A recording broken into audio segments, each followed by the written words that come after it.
So this is the Meross Smart Wi-Fi Garage Door Opener. Works with Alexa and Google Home. And I just wanted to unbox this so you can see what it is you are getting. Let's go ahead and start with this box right here.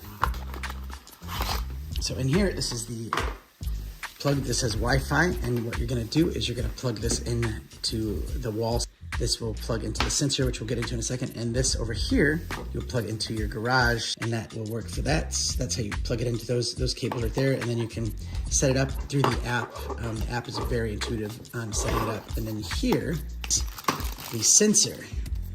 So what you're gonna do with this is a long cable, as you can see. So this will plug in to that, and this will run all the way down and over to your garage. And this part right here is a magnetic side, like it sticks magnetically on, and so you'll have it set on your garage. So once this part on the garage comes down, it knows that it's shut, and then it knows when it's open.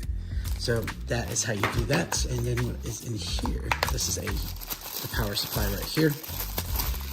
Anyway, that's the unboxing experience of it. It works really well. This is actually my second one I'm getting for mother-in-law because they are that good. We love them, and it's kind of life-changing too. So highly recommend it, and thanks for watching.